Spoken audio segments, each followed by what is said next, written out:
We are live. And something is off about this Trey Lance. Yeah, man. Don't smell right, bro. Don't smell right to me. Don't smell right to me. Some don't smell right. Ooh. Ah, man. And to be honest with you, bro, this is what I love about our community with the collaborative effort. You know what I'm saying? Just putting our thoughts together. And it's not about being right or wrong. It's just about putting our ideas together to see what is the thought process of the Dallas Cowboys, man. I'm excited for the show tonight. I'm multitasking fan right now. I'm doing my fantasy draft, my big league, my big money league, man. So if I seem a little distracted, man, I'm still here with y'all, man. But we're going to cook tonight. Hey, man, this is worth it. And then shout out to J Tuck, man. He done woke me out of my sleep again with some more. God, yeah. Like... Man, I'm talking about J Tuck be sparking some stuff and we were just having us a conversation. He was like, yeah, man, I was listening to the interview with Grier. Mm-hmm. Oh, man. And then I went and listened. I was like, oh, no. Mm-hmm. So I can't wait till we get into this together, bro. Yeah. Yeah, we finna rock this. Because, listen, we not talking bad about Trey. We're not talking bad about Dak. But also, when it's smoke, there's fire. Right. So, I'm trying not to overthink this either. I'm just being honest. I'm not trying to overthink this. I'm trying to be fair in my head. Right. You know, I'm trying to really try to think through all the angles. But when stuff ain't making sense, we gonna talk about it. Sense. Right. Yeah, we gonna just talk about it. So this is gonna be a very, very interesting show because I promise y'all, I'm cold at research by myself. I promise you that. I promise you, Tuck Code don't need me for nothing. But when we come together, our powers combined. Oh God, I swear we'll find Elvis and Tupac. This is what I was saying, man. A lot of it, is kind of me just putting my thoughts together and getting like a little small idea and sparking it. But once Boss gets a hold of it, man, it's a full blaze. Once Boss get a hold of it. Oh, man. I can see it in your eyes yesterday, man. Like when we talked to you and we talked to the phone today, I was like, Boss got that look in his eye, man. Oh, man, and listen, yes. Because I ain't gonna even lie. Yesterday, I wasn't getting it, Tuck. You feel me? Just keeping it real. I wasn't all the way with you on the wee woo. Oh, you see this guy? Number one bullshit guy. He do the wee woo. I wasn't, but after listening close, I was like, God, dog. Woo. Mm-hmm. Yeah, man. And that's what I'll say, y'all. It kind of sparked this because, like I said, if you follow my channel, which you should, right? The very first video I dropped about Trey Lance, I was saying, hey, this is about upgrading the quarterback room. Yep. It was a good move. But then Jerry started talking, and I sat and watched that interview, and I said, oh, this is a little bit different. And this is what kind of spun me, which we're going to talk about tonight. Yeah. So shout out to J Tuck, man. He done started something. This does not mean we're not going to win the Super Bowl. Oh, nah. This doesn't... It's got no impact on our season this year. I mean, everything remains the same. Yeah. But I think for Cowboys fans, it's kind of interesting to know, like, okay, where are we really headed? What's really going on? Right. Because a lot of people, they seem to be confused about everything that transpired on Saturday. Yeah. So we go get into it, man. All right. Here we go. All right. Let's turn everything on. And we go break this down, man, because it's interesting. And Tuck is the right one. Trust me on that. All right. So we go get right into it. And then my boy Paul said, Tuck got something for us. Yes, he does. So we go start kind of breaking down this interview now. I also want to say this interview in its totality is in the description. So we make sure we follow the fair use principles. We stay compliant on all our channels. We make sure everybody get all their credit. I would also say never just take our word for it. Right. Go behind us. Listen to it to yourself. Listen to it in your full context. Maybe we missed something. That's possible. That can happen. We're not trying to act like we know it all. But some stuff didn't sound right. So we go just jump right into it. So here we go. Why was the timing now to do this trade? Why did you feel like this was the right moment to bring in Trey Lance at this point? Well, I didn't want another moment to go by because they said we want to trade him, and we said done. Just like that. That's like that, almost just like that. But it was might a little more than that. But we didn't. but my point is, He wasn't available. We didn't want him. We didn't want him to hang up. We wanted him. Yeah, so that's not it. We go play clips by clips and we go talk through it. Here we go. This is another clip that was very interesting. Check it out. Okay. Jerry, can you go ahead and talk about what the acquisition of Trey Lance means for this team this season, but then also going forward after this year? Well, he gives us an opportunity to do what we would always like to be doing. It would be ideal with Dak to have a young, prospective, developing quarterback that could just be in the room, I'm going to use the term, but be on the team with him, because this gives him not only an opportunity to take, I'm talking Trace, not only Trey, what he got in San Francisco, but he can take, in my mind, one of the finest quarterback rooms there is, because Dak Prescott's in it. Dak Prescott's finest quality for me is how he takes what he does in the classroom and takes it to the practice field. So this really was in our mind very much, that he was going to be coming into this situation with Dak. Again, we didn't waste any time. The minute that we knew that they were serious about trading him, then we didn't want the phone to hang up. And we did it the equivalent of yesterday. And so we felt good about him, about him in the evaluation that we had for him in the draft.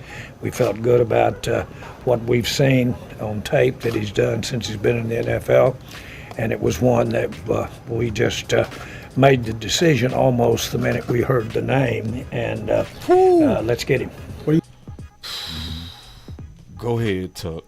Yeah, so the one thing, that really stood out when I first heard this interview was the sense of urgency, right? And it felt like Jerry didn't talk to anybody. He didn't talk to Mike McCarthy. We'll probably play a few more clips where he didn't talk to his scouts, because actually he said something that kind of stood out. You're like, well, what are some of the things that, you noticed in Trey Lance since he's been in San Francisco? And Jerry was like, doing the whole Jerry spiel. And it's like, well, I know that he played well with the wet ball in Chicago last year. And then we're like, okay. And right. But that's something my scouts told me after I made the trade. I'm just like, so you didn't even talk to your scouts about what was going on in San Francisco?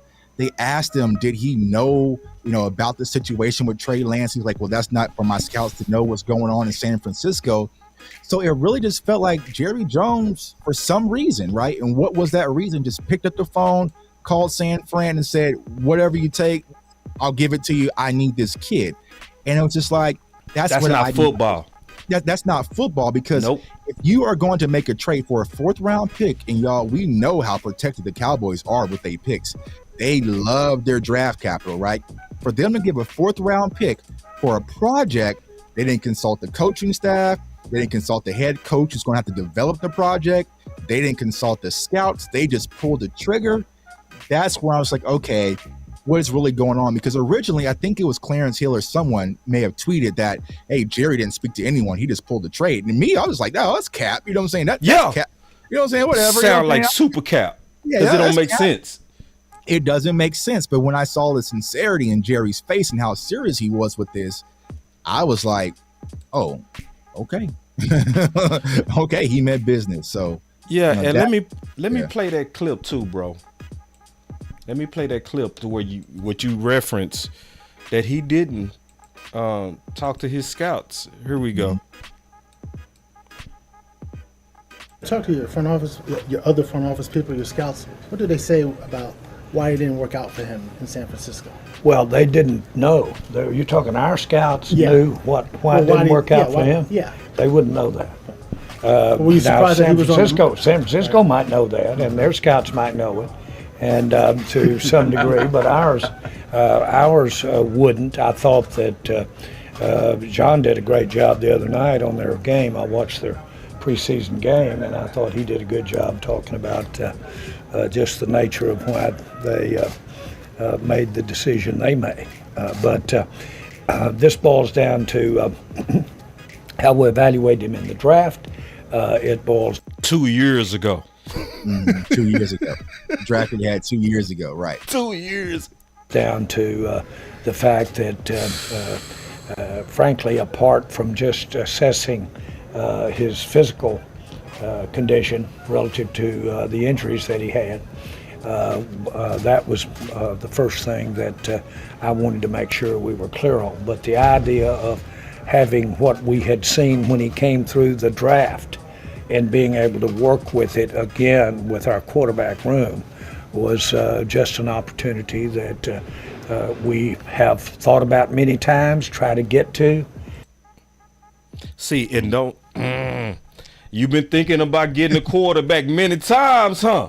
Right, yeah. Yeah, go ahead, keep playing. Hear what he said. Watch what he says.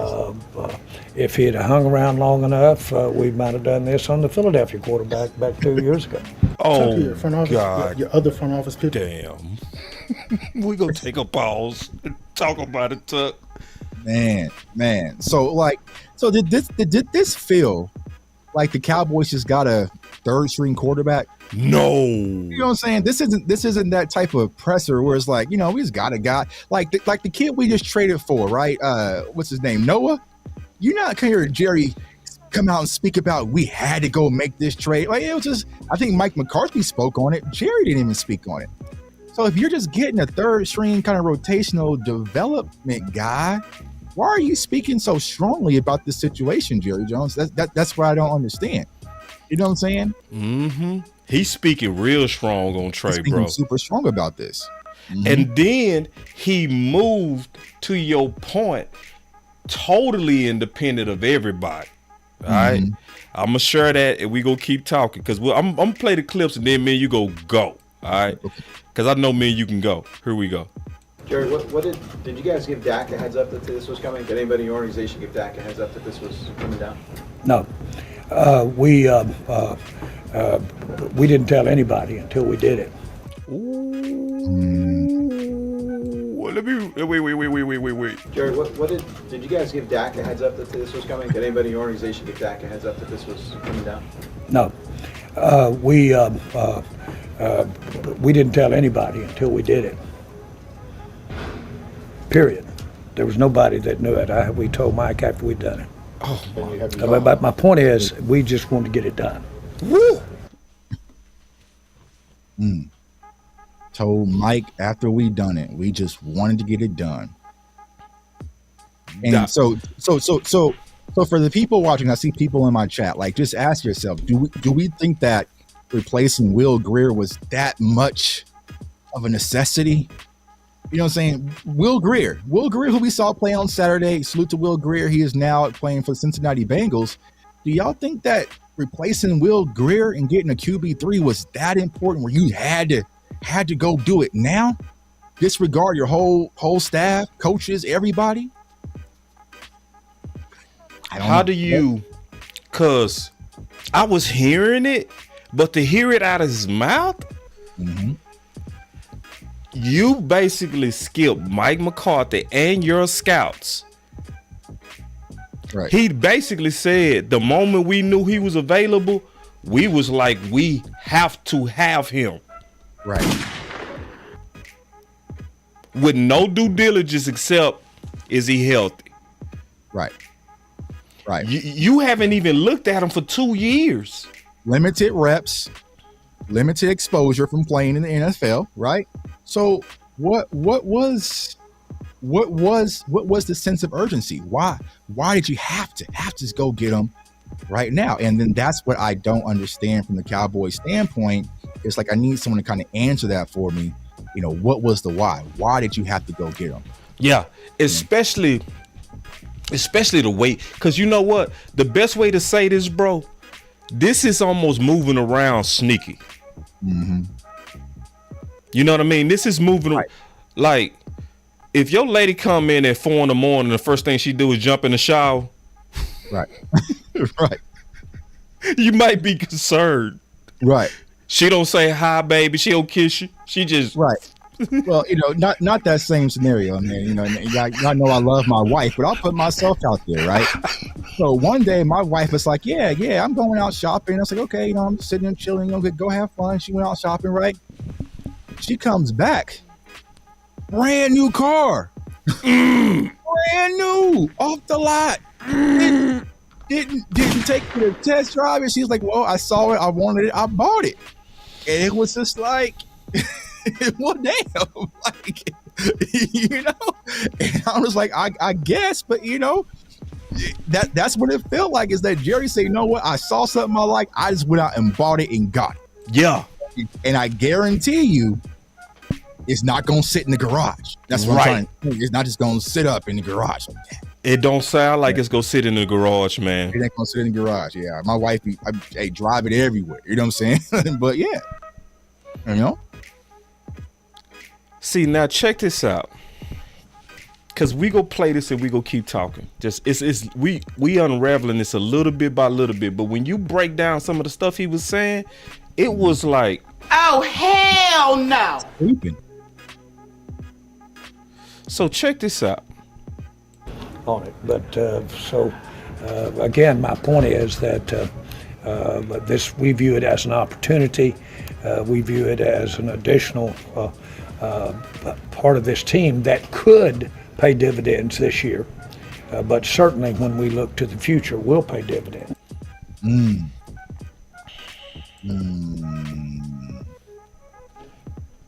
Do I need to play that again?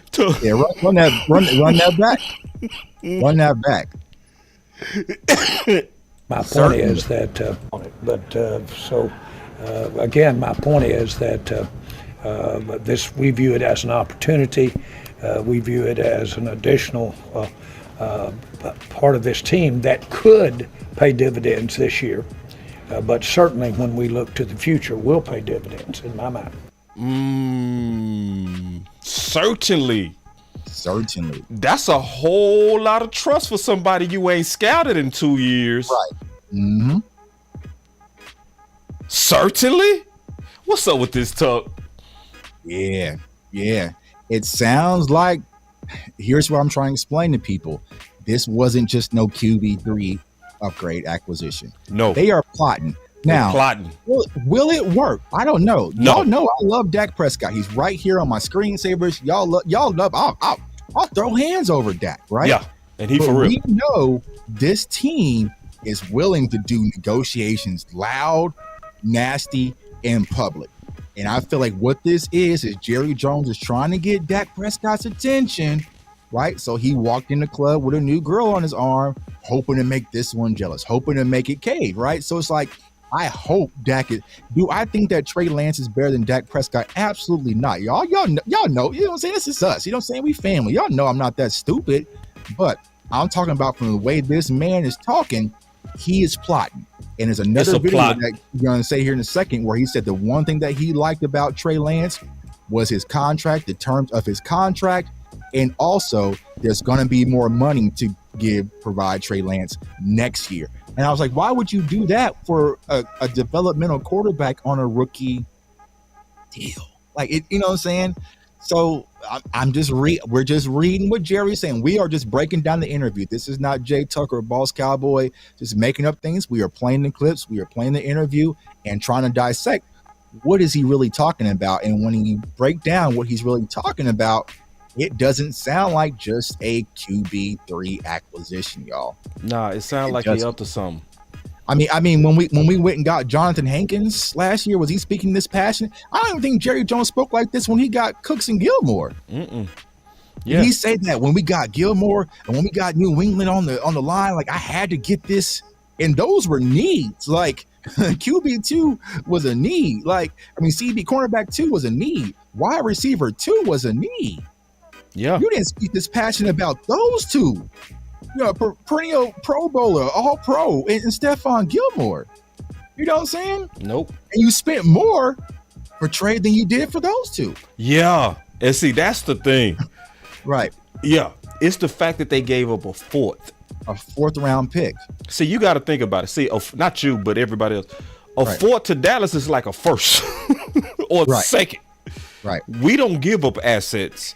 Right. Like, you know, at all. And then he said, I hate to say it, but something like this could possibly be such a distraction, throw off the team off his championship. Yeah. Like, for real. And then my boy JR said, he said, hey, boss, remember JR told you in law they're grooming Trey. Y'all said I was crazy. No, I said it was crazy for him to do it this year. Right. That's what I said. Like, that's why I was like, nah, they ain't crazy. You know, but we both agreed on that part. You know what I'm saying? And I want to go back to the comment, right? Because, you know, a lot of people are saying, like, what does this have to do with this year? It's going to throw us off. Me personally, and this is what I was trying to say last night, Law, I don't think my quarterback, Dak Prescott, is soft at all. So if you put pressure on him, he is going to rise to the occasion. And I feel like Dak Prescott, y'all, and I know we got some Dak haters in the channel. I mean, everybody's kind of welcome. I feel like Dak is going to rise to the occasion, y'all. No doubt. And give a middle finger to the Joneses, right? Yep. He's going to ball out and put them in a sticky situation, right? But if it doesn't happen and they start playing hardball with these negotiations, then they're going to be possibly next year is when the craziness will start. And so I think that, you know, for Dak Prescott, all he has to do is come out and be who I know who he is. I know who Boss knows he is. And a lot of people know who he is. Go out there, play his game, put on. He's going to do it and everything will take care of itself. But if negotiations get to a standstill, if there's, you know, then I think this is going to be an uglier situation than we really want. Again. So, see, it's a couple of things, man. You know, so first of all, like, who does this for a person you haven't researched? Right. Who guarantees? Now, somebody said, which makes sense, this is Jerry being Jerry, right? The old man. That's the problem. Right. Because that's what I think it's about. When Jerry is doing this, I want y'all to know it's about that money. And see, I think that's what happened with this, man. I'm going to go ahead and spill the beans of what I think going on, Tuck. Go ahead. I think they make so much money off publicity that they will want to create the distraction for the money. Because Colin Cowherd said that in 2016, the Dallas Cowboys made on publicity around $250 million in 2016. And that's when he was trying to take out Romo. So, like, for instance, whenever you had these QB controversies and stuff like that in Dallas, everybody watched that stuff. For real. It's big news. As the star turns. As the star turns. Perfect example. I'm going to show y'all real quick. I'd rather show you than tell you. Should I just show them, Tuck? Yeah, let's go ahead and show them. Like, for instance, let's go back to what was happening with Cooper Rush. Y'all remember all the publicity that was going on this alleged QB controversy because Cooper Rush was 4-0? And everybody was talking about it? That's that publicity that makes them a ton of cash. And remember, boss, when Jerry Jones asked about it, what did he do? He fed right into it. Yeah. That's why it wasn't about football, in my opinion, Tuck. Right. That's why he didn't care. Like, Oh, have you looked at some film? Have you talked to your scouts? No. Right. We not letting them off the phone. Mm-hmm. Because I'm getting ready to run it up. Let me see if I ain't got my run it up button. But yeah, we getting ready to run it up on Publicity. Right. And we go use Trey for it. Mm-hmm. And they go stoke it. Right. Yeah. Cause see, we talking about $250 million they made off controversy. Right. So you ain't gonna run that same play, Tuck? Mm-hmm. Right. I think that's what it's about, bro. I think it's about the money. Yeah. Cause it's goofy. Like if you really listen to it, it's not making sense. Mm-hmm. So I'm gonna show y'all where he clearly was contradicting himself. So check this out. Listen. On it, but again, my point is that this we view it as an opportunity. We view it as an additional part of this team that could pay dividends this year. So he said in one breath, it could pay dividends this year. This is now the same Jerry Jones. All right, we got one more. Jerry, one how more. can he help you this year? How can he help you this year? There's a certain packages he can get on the field, things like that? Well, he will come in, and I candidly, as far as I don't want to plan on, count on, or wish for help from him this year. Wait. Right. Same interview. Right. Same interview. Yeah. So why you got two different answers? Right. Right. Clearly. So what you up to? Mm-hmm. You know what I'm saying? Because one second he was going to help us this year, but then pay dividends next year. But then it's like, so So he's bouncing back and forth, and here's the gears are spinning. And I was thinking, like, I saw Stephen Jones standing back there, like, bro, you might want to grab the mic, like, you know what I'm saying? Because Jerry Jones is kind of fumbling right now. So it's like, you know, like I said, y'all, I think that Dak is going to rise to the occasion. Dak came under pressure, tremendous pressure when he came in as a rookie. He's been dealing with this, and I love Dak Prescott so damn much, y'all. I just drafted him as my quarterback in my fantasy league. Congratulations. Thank you. So this boy's multitasking. Get it, Tuck. Multitasking. But yeah, I just think that Dak is going to rise to the occasion. But I just think that Jerry and Steven right now, they playing a dirty public game for publicity, pressure, leverage, negotiation tactics. Because what they're trying to do is they're trying to bring Dak in, sign him long term for a team-friendly deal, and this was kind of their get back, their little jab. Like, okay, don't meet us halfway. I can go get me another. I can go make you another one tomorrow. And knowing the Dak Prescott that I know, he's gonna say, okay, bet. He's gonna bet on himself. He's gonna go out there and ball and continue to raise the price and push the Cowboys back into a wall. Because regardless, his money's gonna be guaranteed regardless. So, yep. And that's exactly what I think it's about. Everything that you just said. Right. So let me kind of go through that just a little bit, to echo Tuck, just to go in history a little bit. In July 16, 2021, Stephen Jones admitted that his biggest mistake was not paying Dak the first time. Mm-hmm.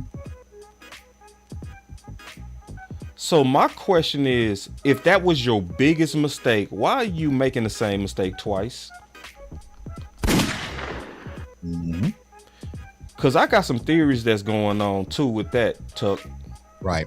And here's what I'll ask. You know, Boss, I'll ask you this, and I'll ask everybody in the chat on both channels, right? If we had signed Dak Prescott to a 5-year deal 2 weeks ago, is this happening? Are we here? No. No, not for a fourth round pick. No, we ain't doing this. Yeah. If we just signed Dak, let's just say for a 50-year, $50 million a year, 5-year deal, do y'all think that we're gonna go out and spend a 4th round pick on Trey Lance? No. Especially how he's selling it, bro. Right. Like, where you had to, regardless of whatever, by any means necessary. I don't think that's the case. Not at all. Right. And see, now I'm gonna play the part that bothered you. But before I do, first let me do this. This is what I think going on, Tuck. Just keeping it real. Dak was the first one out of everybody. That short deal to get that 4-year contract. Mm-hmm. Which they didn't want. They didn't want to do it. Nope. Mm-hmm. And let's talk about it. Because guess what? He always had the numbers to get it. We go because remember the year he hurt his ankle, he was first completions, first in attempts, first in passing yards, first in yards per game, first in completions per game. Even after he got injured. Right. Even after 8 games, other quarterbacks still didn't catch him in what he was doing in terms of his production. Right. None of that got Dak paid, though. Right. What really got Dak paid was this. It's empty without him. Yep. They saw Andy Dalton and Ben DiNucci and Garrett Gilbert, and they said, nah, we can't. We can't. Yep. Because here's where I'll pose the question, right? Because I was talking about this last night when it comes to Trey Lance. If Andy Dalton, that 2020, Dak goes out with the ankle injury, and Andy Dalton gets us to an NFC championship game where we felt like, man, we could have won and went to the Super Bowl if Andy Dalton didn't get hurt. We ain't paying him. Y'all think we pay Dak? No. Nope. Right. Nope. Right. So for the people who are like, well, why didn't Trey Lance, he could have beat out Brock Purdy, Brock Purdy just went to an NFC championship game. And if Brock Purdy doesn't get hurt, more than likely they beat Philadelphia that game. You know what I'm saying? So the same thing so it's like, it just, Well, and like my guy Landlord from Wakanda just said, right? Both quarterbacks are injury prone, maybe Jerry being smart. So here's another thing. If you want to protect, thanks for the super chat, by the way. If you want to protect Dak Prescott in case of an emergency, you're getting a quarterback who's coming off at the same ankle injury that Dak happened. You know what I'm saying? Like, so what, you want to get a healthier insurance policy of a guy who's had a cleaner bill of health? Trey Lance has been hurt. So, I know. And I ain't buying Jerry. I see y'all super chats. I'm stacking them up. I'm going to come back to all your super chats. I see every one of them. I'm putting them up. But okay. I can't go with the Jerry being smart theory. I can't. Because, let me ask y'all, is it smart to pick up a quarterback that you evaluated 2 years ago? Mm-hmm. And they asked him, okay, what have you saw from the Trey? Right. The Chicago game. Where he threw with a wet ball. Right. And they told me after we signed him. Right. Yeah. It's nothing. That's not. And my guy Robert just commented, right? Will Grier has not only had more play experience than Trey Lance, he's been more healthier than Trey Lance, and he's been in your system. We saw on Saturday what Will Grier could possibly be if we give him the right offensive coordinator. So why was he the issue? Why did Will Grier have to go? And then the very next day, Mike McCarthy says we will welcome him back on the practice squad. Was he that much of an issue that we had to upgrade him for a 4th round pick, y'all? Yeah. And then it's also opposite of what most teams do. Most teams ain't trying to drive major competition into their organization. Like, look what they did with Jones in New England. What they do? They ran Cam out. Right. Not because of the talent. They clearly said Cam voice is too big. Right. And you know what?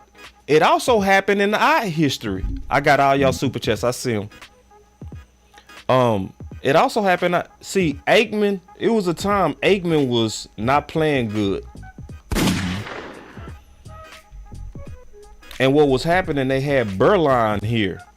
No, it was Steve. No, hold on. It wasn't Berline. He came from Miami. I can't remember the quarterback name, but it was a quarterback controversy. It sure was. And what they do, they ran him out. I see all y'all super chats. I promise I'm gonna get to him. You know, ran him out. So I ain't buying this, man. Something is up, especially when you telling two stories. When you saying he could play this year, then they ask you and you forget what you said 4 minutes early. Right, because you dancing. You dancing. Yeah, Walsh. It was Steve Walsh. Thank you. Yeah, y'all remember they ran off Steve Walsh to protect Aikman. Y'all remember that? Yeah, but now y'all throwing Trey Lance. Now this is the worst part. This is the one part that bothered you, and I really want to talk about this. Hold on real quick.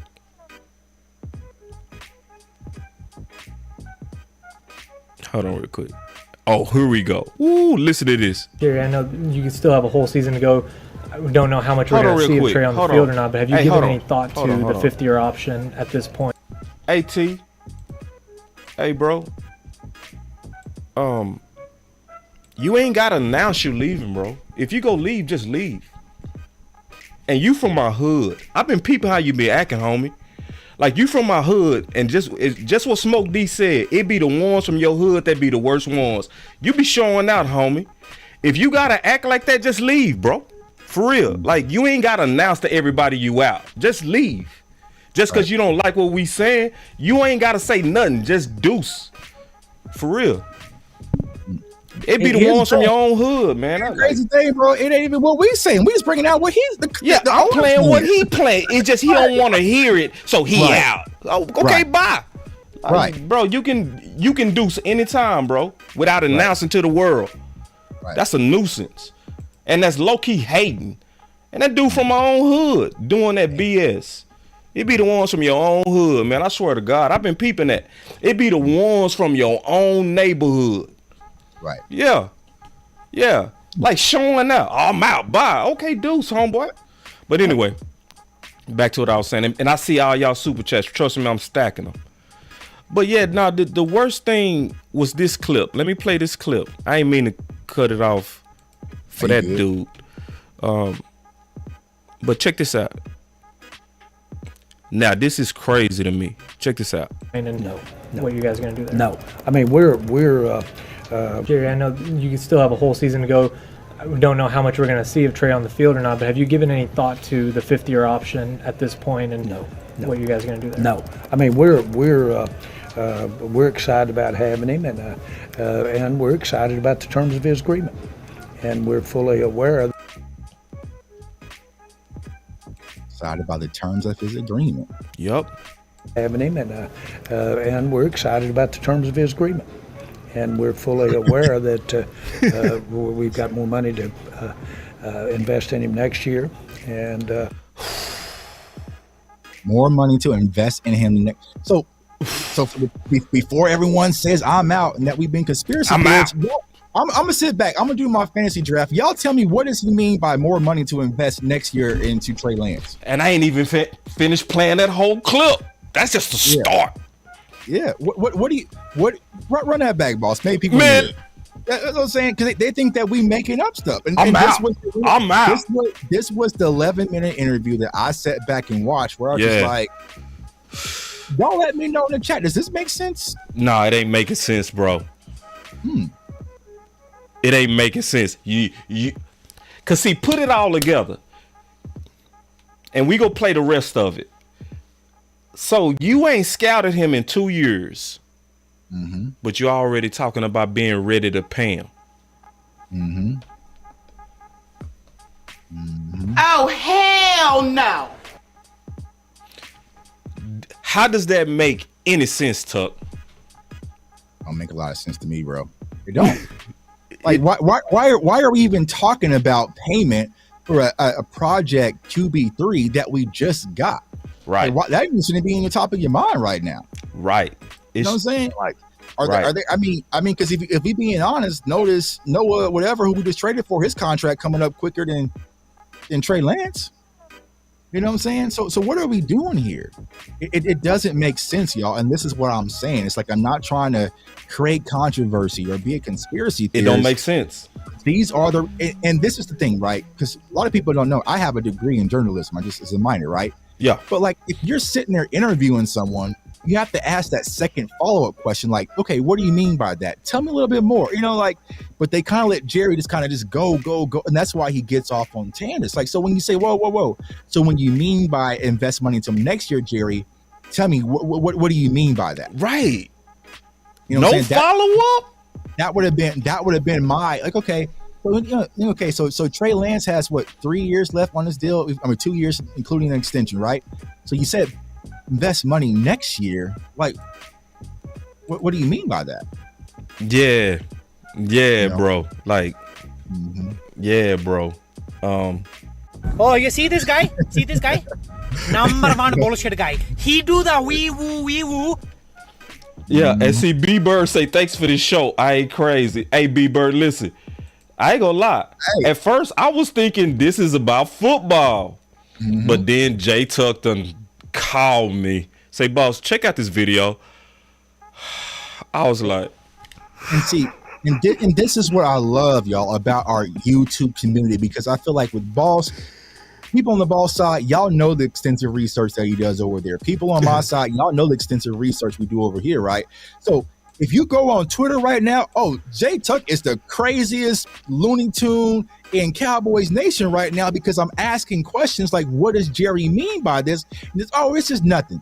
Trey Lance ain't gonna touch the field until next year. If even like, wouldn't this make y'all more upset as Cowboys fans if we spent a 4th round pick on a guy and he never touches the field for the next 2 years? Right. Y'all mad over Kelvin Joseph for just being on special teams and getting a few reps. But y'all be okay if we trade it and got use a 4th round pick to get a guy whose intent is to never touch the field at all? Nah, it don't make sense. And I ain't even keep playing it, Tuck. It's get worse. It get worse than that. And then my boy say, why y'all letting Jerry wire y'all up like this? The point is, this is what I'm saying. This is my brother Jay Mitch. This is my point. Now, you want to do this now? That's my point. It's not about wiring me up. It's about why you want to talk like that going into the season. Right. We were perfectly fine going into the season. We had the little bump with Sam Williams. Okay, we can swipe there in the rug. And Jerry said, you know what? I got something for y'all. Boom. Grenade. Quiet all season. Magnificent all season. The trades, the draft, the acquisitions, re-signing Dan Quinn, moving on from Kellen Moore. Everything was going good and quiet, right? And that was why a lot of these networks was reaching for every little thing about Dak Prescott and the interceptions, because they wasn't getting enough to really gravitate to when it came to the Dallas Cowboys. And Jerry Jones said, you know what? I got y'all, bro. And then my boy say, Tuck was just with this move 3 days ago. I like it. I'm still with the move. I like the move. Oh, I'm not against the move. What we saying is something is off. That's all we saying. No. Oh, no. I'm 1,000%. I like the player. Yeah. Right. But it's just like, okay, what's the plan? And here's the problem. People think when it comes to this move that this is just a guy who's going to be 3rd string. He's never going to touch the field. He's going to take 3 years to learn the NFL playbook. Like, there's those people. There's tons of them. I mean, respected ones, right? Me, I'm saying, no, they got a plan. They got some kind of plan for this kid to be on the field, and he'll probably start this year. That's what I'm saying. But I'm still, no, make no mistakes about it. Make no mistakes about it. It's the why, right? For those who work in sales, always start with why. Why? Like, okay, why did you really make this move? Why did you really make this decision? And that's what we're trying to solve right now. It's not about the move. I love the move. Yeah. I'll put it like this. If we could trust this was about pure football, this would be great. Right. But the problem is, when you listen to Jerry, you start realizing, this is not just about football. Right. Yeah. Just listening to him. What's the intent? What's the intent? What you doing? Mm-hmm. Right. What's the real intent? That's what we're questioning right now. That's what we question, not the player. Yeah, and then and Tuck, I want to talk about something, bro. I've been peeping Dak, bro. Dak seemed like he low-key pissed at the front office. I feel like he is too.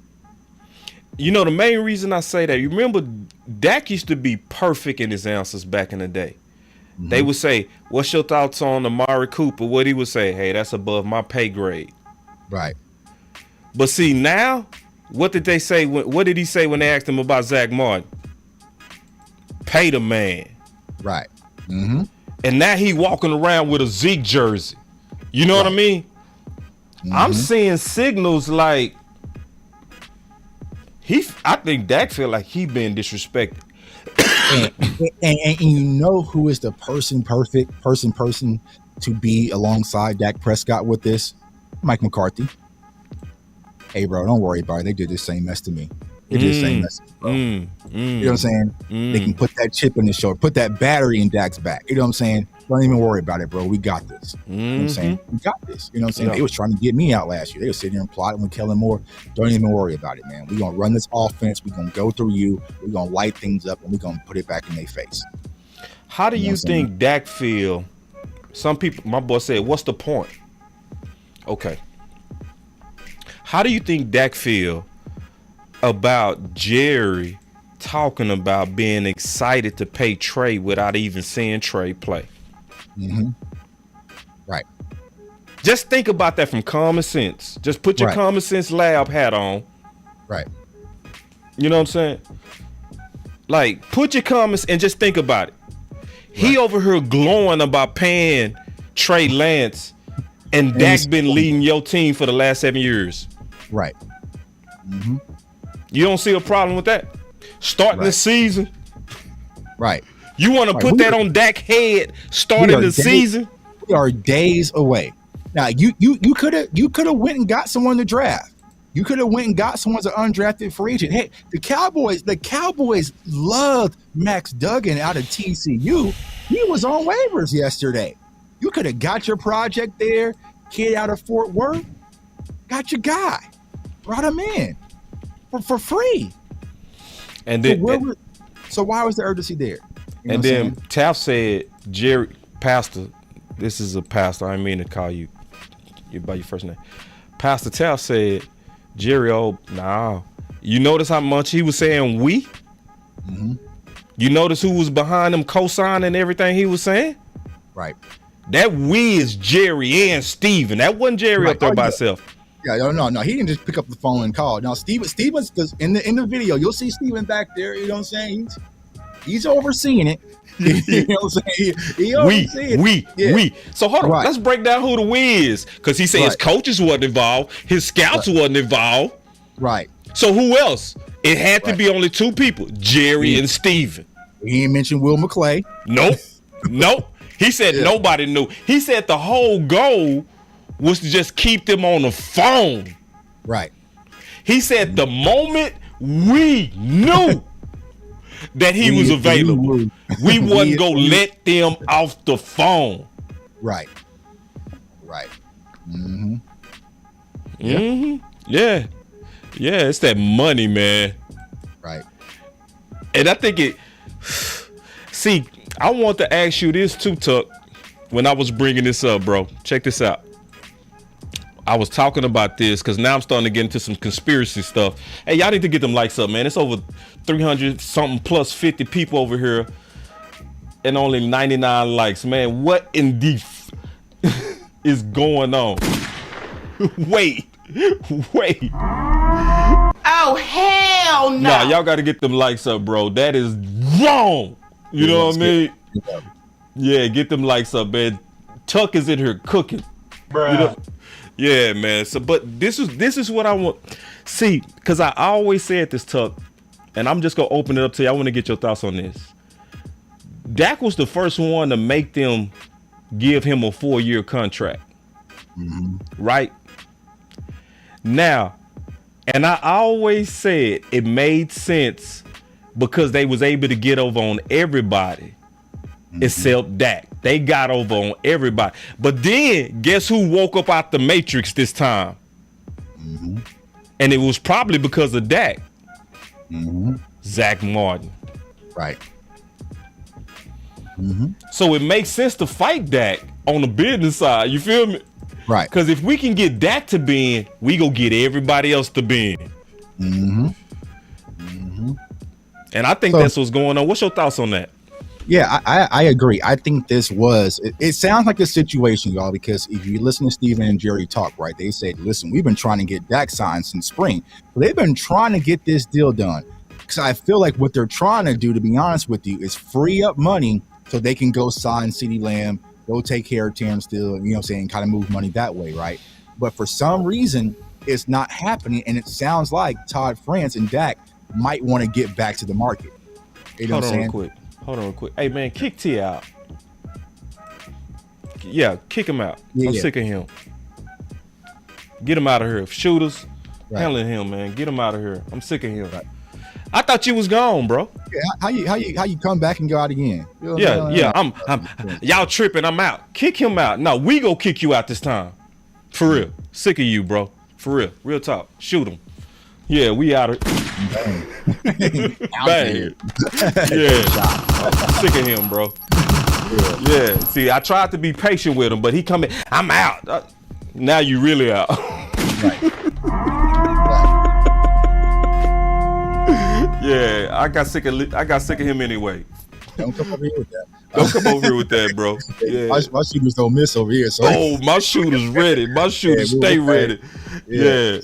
But what I think, you know, what I'm saying is, like, I feel like they want Dak. So Dak is the quarterback the Cowboys want. He's the one they really want, right? But they want him at their price this time. And I felt like, you know, they made a mistake, as Boss said, with the first contract.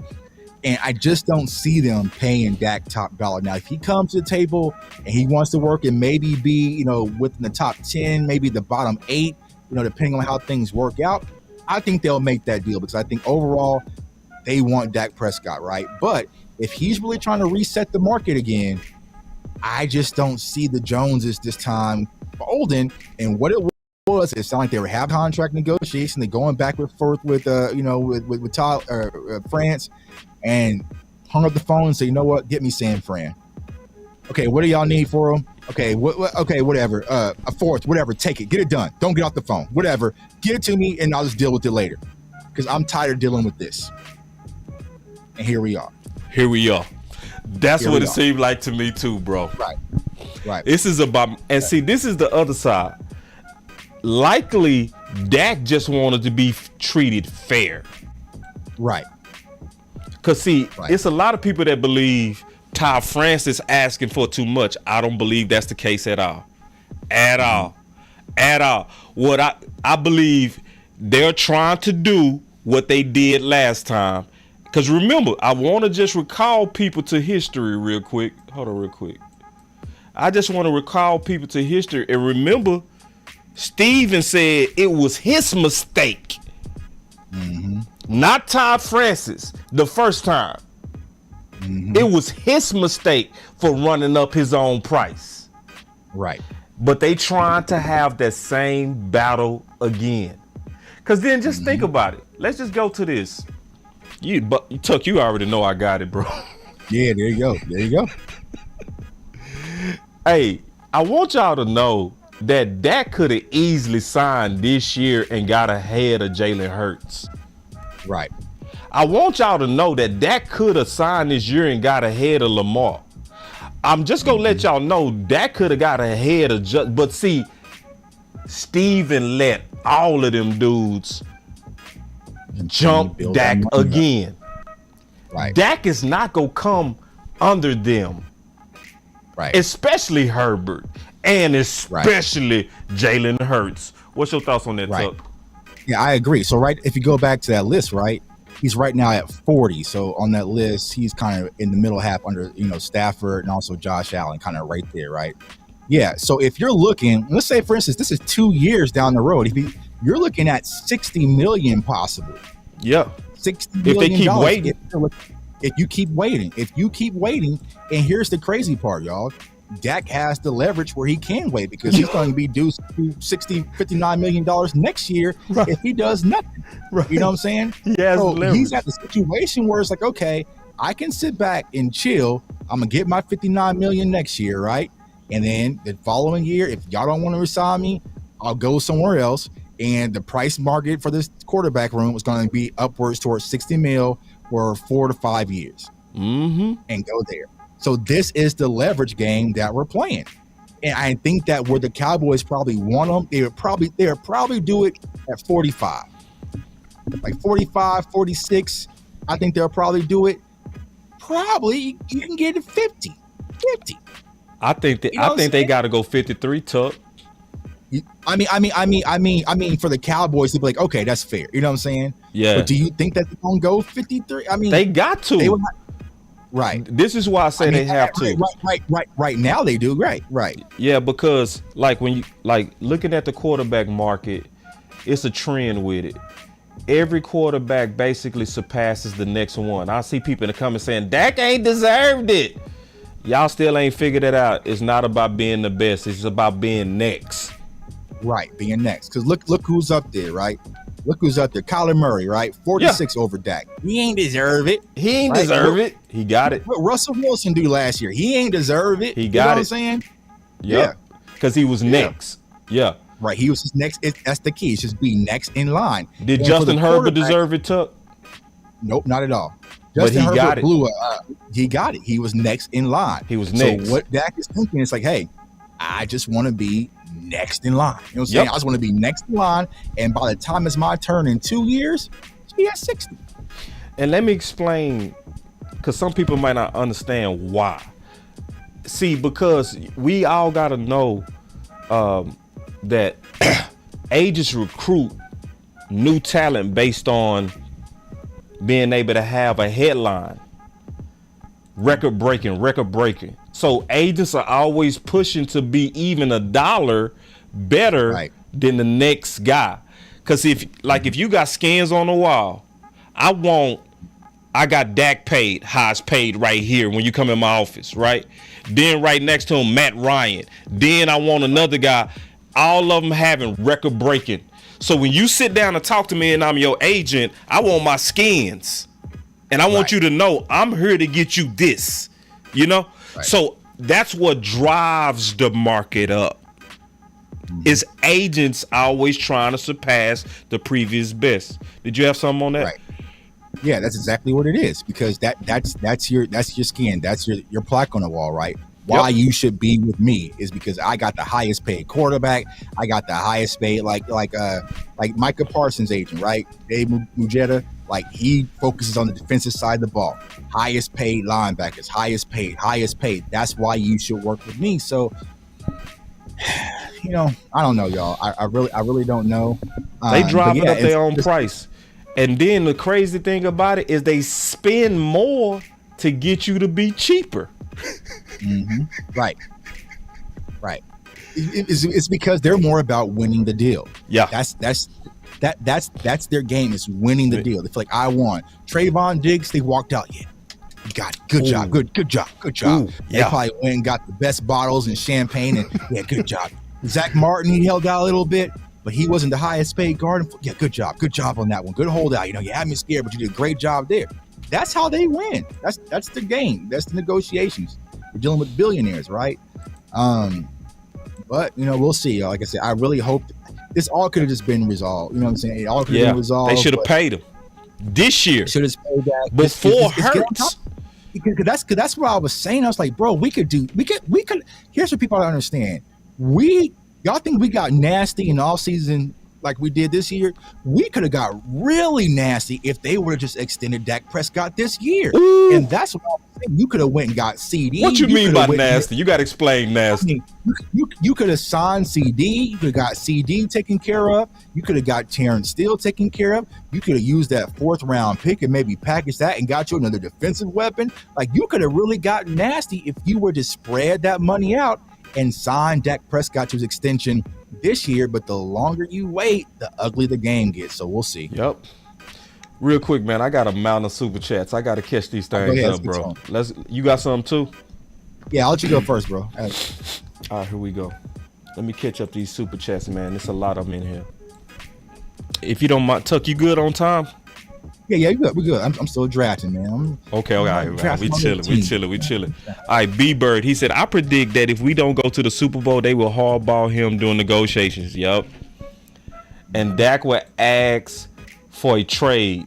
Then they will go with Trey. I can see that. The only way Dak is getting out of here, they got to piss him off, bro. They got to piss him all the way off. And they working on it. They are working on it. They working on it. I mean, they would have to. That's the only way, because he got the leverage. Right. No trade clause. You know what I mean? You know? All right, they say, ask Jerry tough questions. Get your damn act together. I ain't got the patience to jack with you. Facts. Jerry I'm stuck. Yeah. And then Dallas man said, I think that Jones want Dak to act the way he's been acting this offseason. No, I don't think they want him to act like that. Dak been pushing back this offseason, in my opinion. You know what I mean? And you remember, right? Dak is normally chill, very corporate until he gets negotiation times. And that's because I remember that's the one time Dak Prescott sent a tweet that was off script. And I forgot Stephen Jones was saying something about him, right? Saying something about it. He went on Twitter, and I said, "Oh, okay, it's for real." Because Dak, saying Dak don't go off script on Twitter. Oh shit! No. Oh, damn. Okay. I almost missed my pick. You know what I'm saying? Yeah, you can stay focused, bro. Don't miss your pick, bro. I can carry it. While you handling that. Yeah. But yeah, he said, I think the Jones want Dak to. No, I don't think so. I think Dak been pushing back.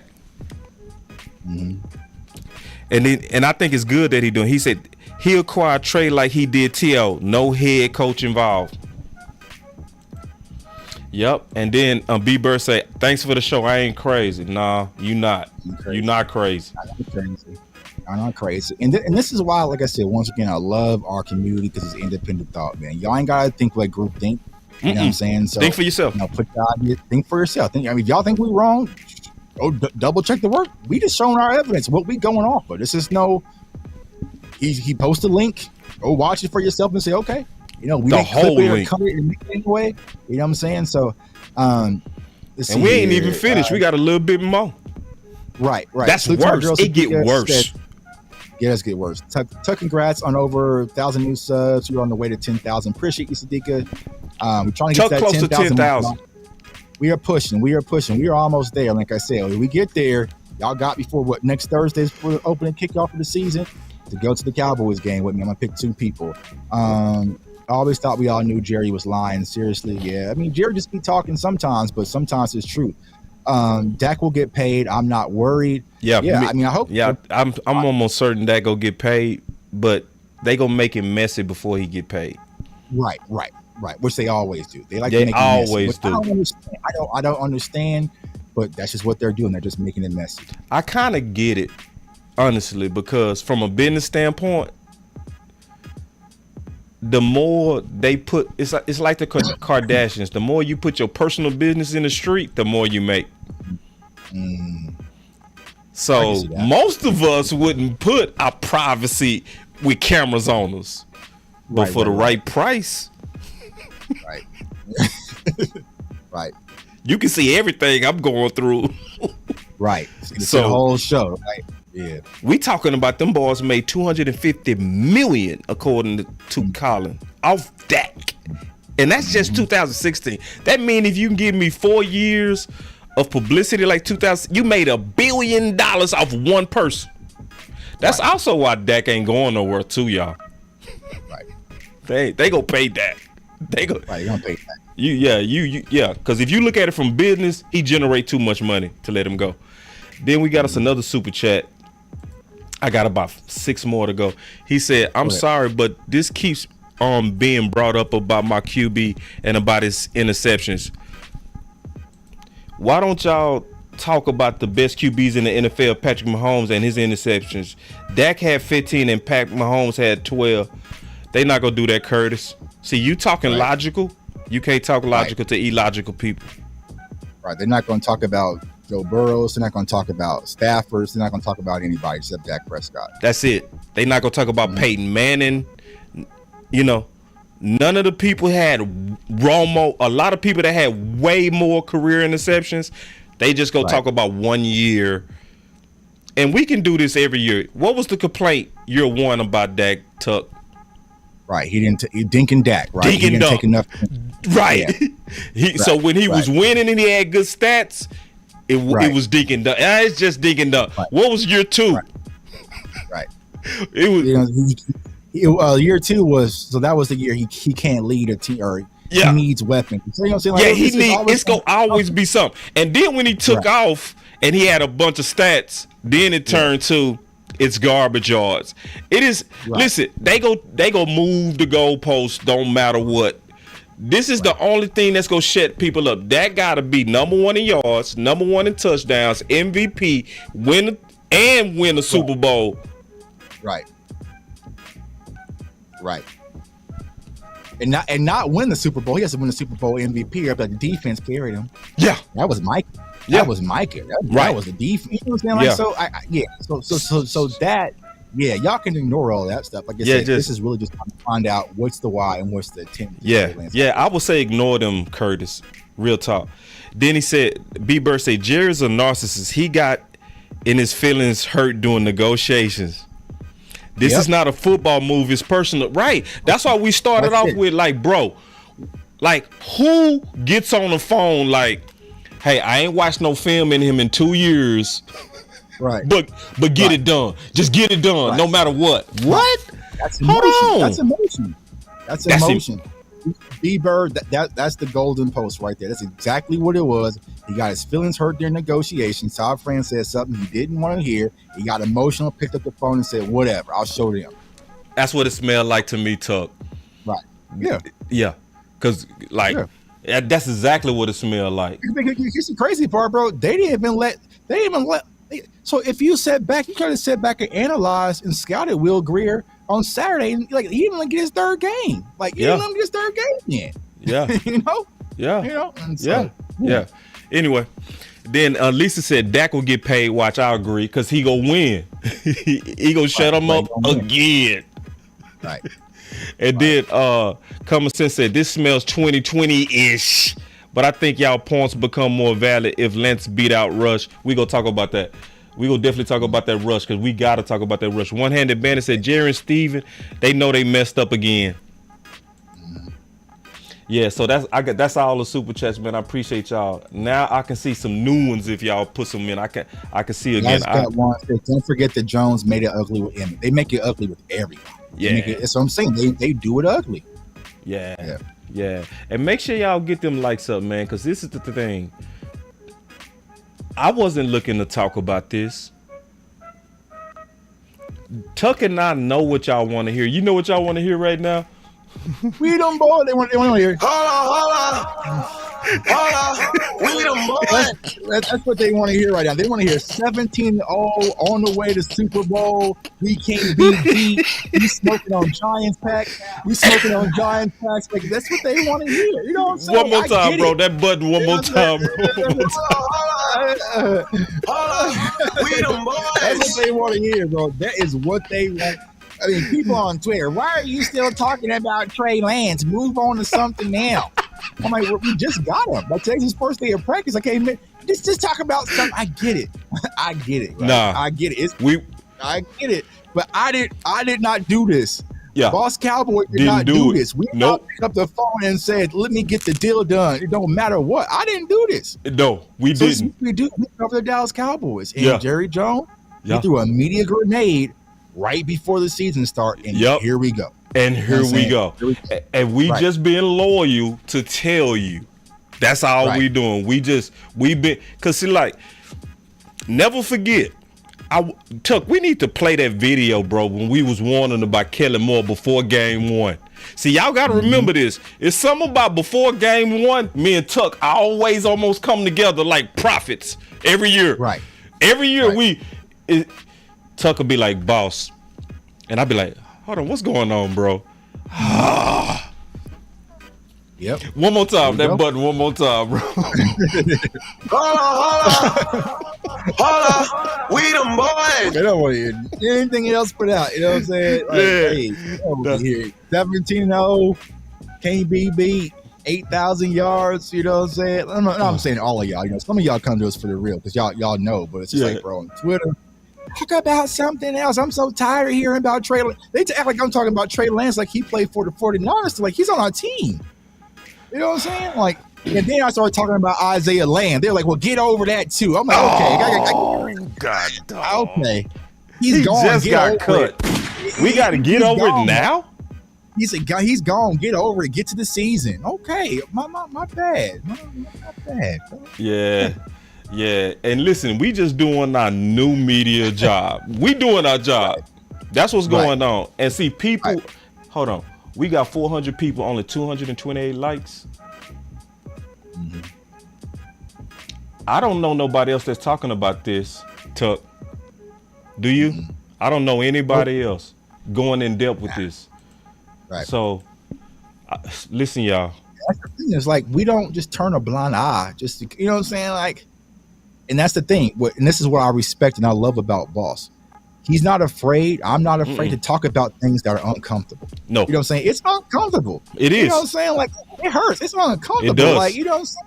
It puts us in jeopardy from content standpoint. I got a target on my back. You know what I'm saying? Like, all sorts of stuff because it's making people think and really kind of question, hey, what's going on, right? And it's an uncomfortable conversation. So I appreciate my brother Boss, man, because he has courage. And when we talk, it's like, you know what? Let's talk about it. I'm telling you exactly how I'm feeling. And if he disagreed, we would have banged it out. We would have hit the button, the horn, and went back and forth. You know, it was uncomfortable for Boss to go out there when no one was thinking about it and saying, now the Cowboys are actually getting this right with Zach Martin. They shouldn't just cave. Now, that's uncomfortable as hell, but everyone loves Zach Martin. It even made me uncomfortable. You know what I'm saying? But Boss stood on that, and the Cowboys did. And what happened? Zach Martin came to a team-friendly deal. And the same thing for me with Jalen Tolbert and, you know, all these other players. So in order for us to create the content that you guys like and really follow us for and you want the truth, we got to have uncomfortable situations sometimes, and conversations sometimes. And then let me also get my boy Jay Tuck back on something, man. Jay Tuck, he be getting banged on for his stances. I want y'all to really understand that. Like when you speak truth, sometimes you can make enemies of people that's powerful. Right. I'm gonna put it like this. I saw somebody jumping Jay Tuck on tweet today that all of you know. You all know him. You done all heard him. And what he said about Jay Tuck was just wrong. Shots. For no reason. Shots. Yeah. Right. But see, when you speak like Tuck and myself, and when you just say, hey, listen, man, I listened to that interview, and that interview, again, should be the talk of the nation, but it's not. Right. Right. See, they want to talk about the popcorn stuff. See, the thing about Tuck and myself, we digging out the real. See, you ain't gotta make controversy, media. Right. You ain't gotta make it. We got 2 super chats. He said, boss, I want to hear about Trey and how he fits in. We'll talk about it. Yeah, we'll talk about that. Because basically, from a football standpoint, Trey is a developing quarterback with way more upside than Cooper Rush. So if that goes down and he learns this playbook, he should be right now over Cooper Rush. We're going to talk about that. Right. Let me finish this. Go ahead, Tuck. Okay, go ahead. Go ahead. Do your thing. I was just saying you want to get to it now, but we'll wait. Go ahead. No, yeah. Here we go. Because I want to finish what he was saying about the contract. Here we go. We'll look and see what happens there in the future as far as the 5th year is concerned, or an extension of a contract.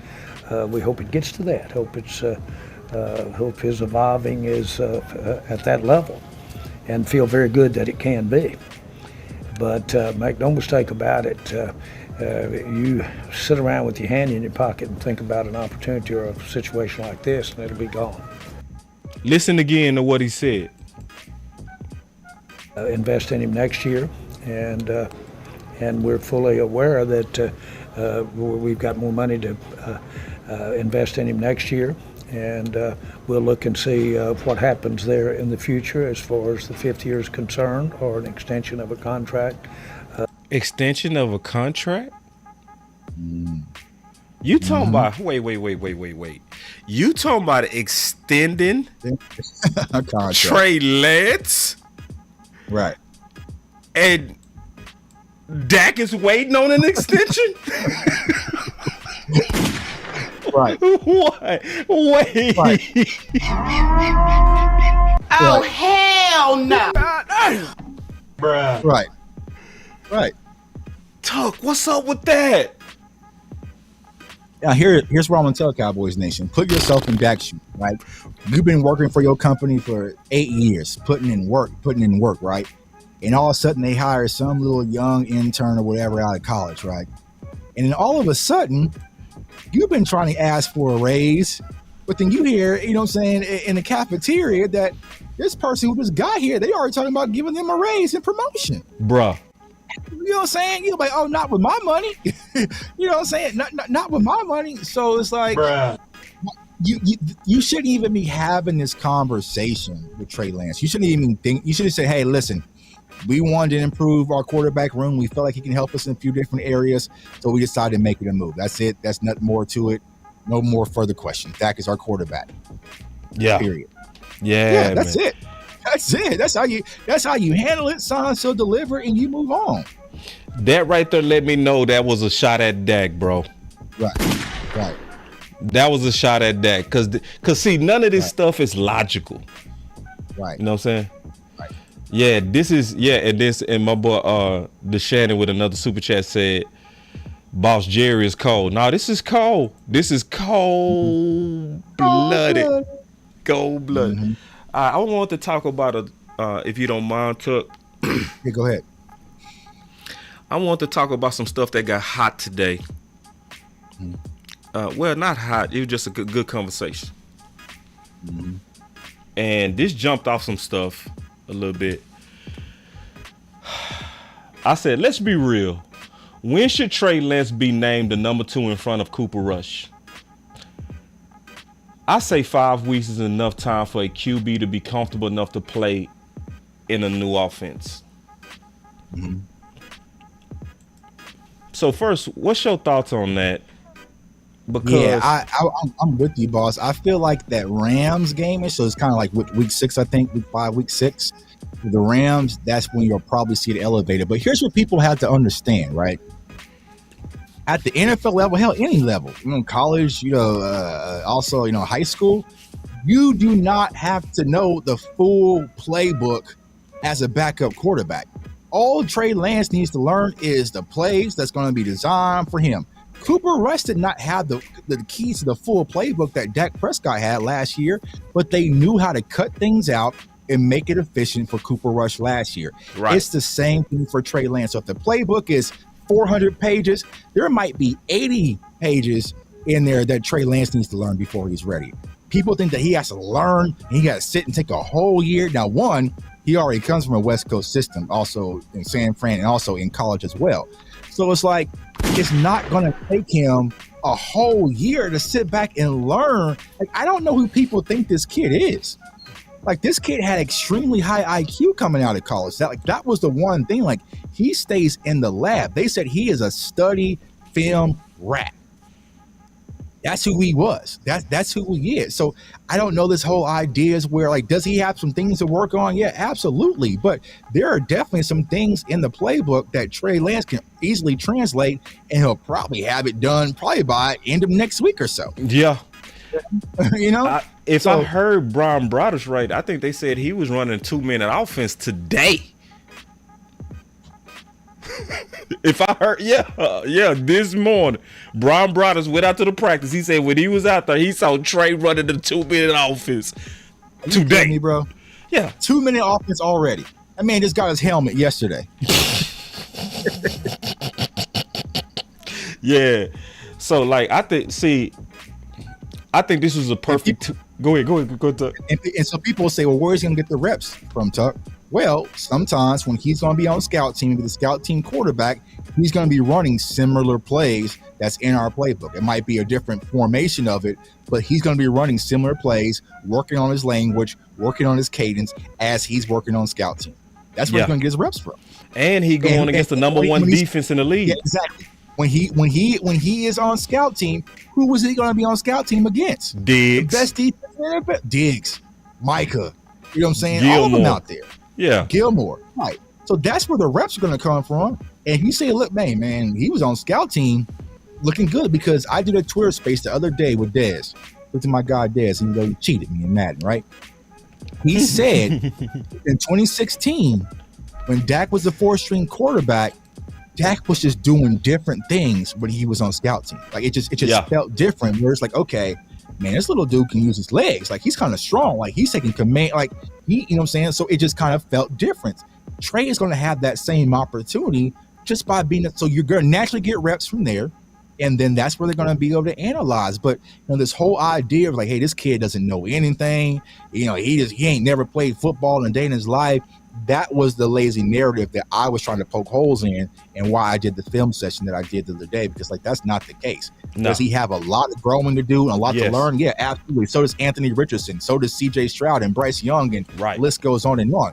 Dak Prescott wasn't fully developed when he came in as a rookie at all.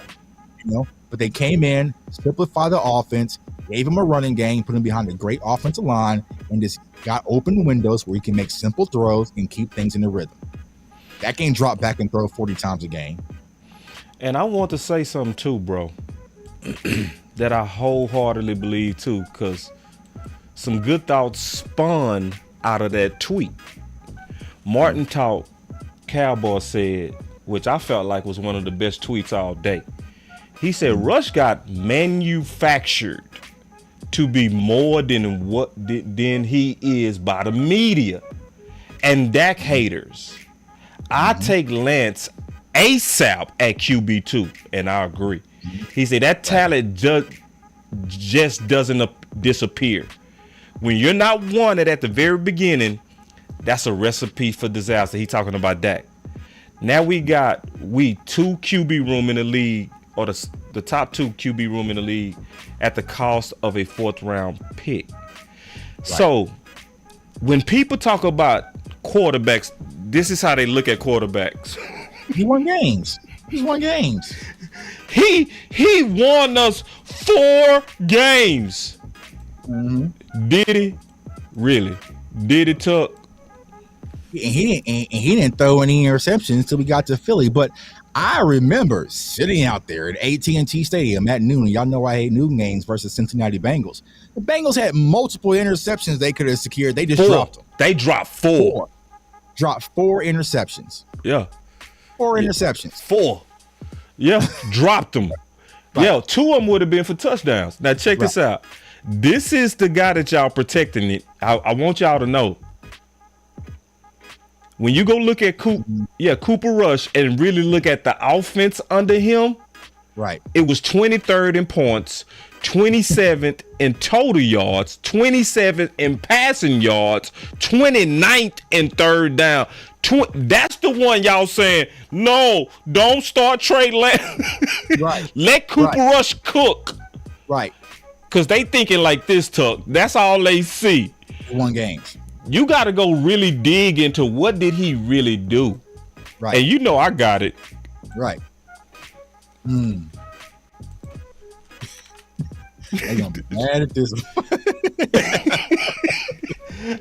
They gonna be mad. It's gonna be somebody else like, I'm out. I'm tired of this.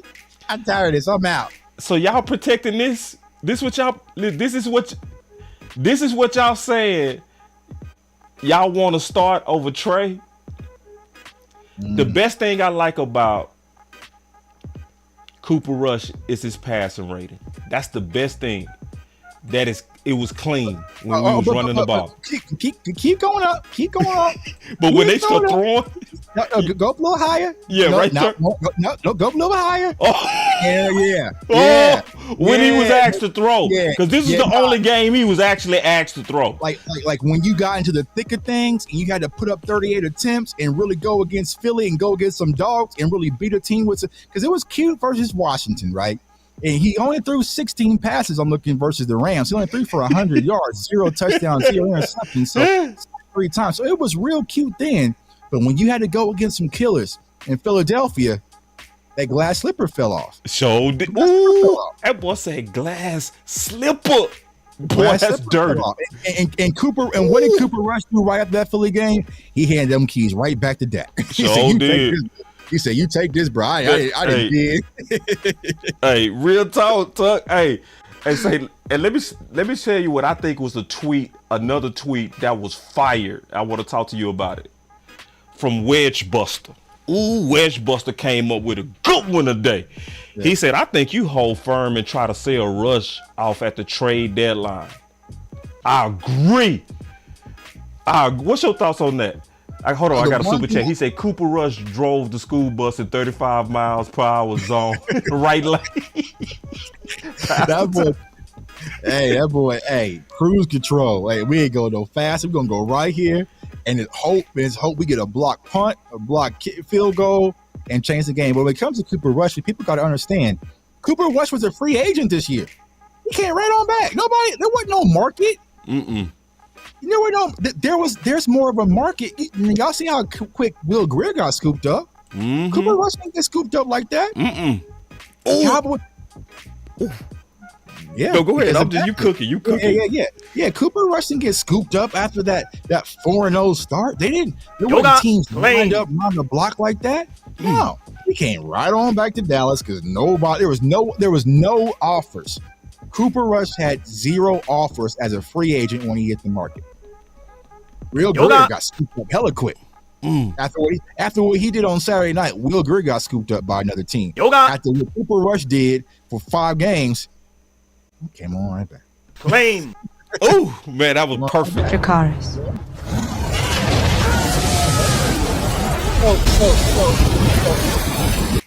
Y'all let me know in the chat. You know what I'm saying? I did the film session on. Y'all mean to tell me that Trey can't go 10 for 16 for 100 yards, 0 touchdowns, 0 interceptions? Not ready yet.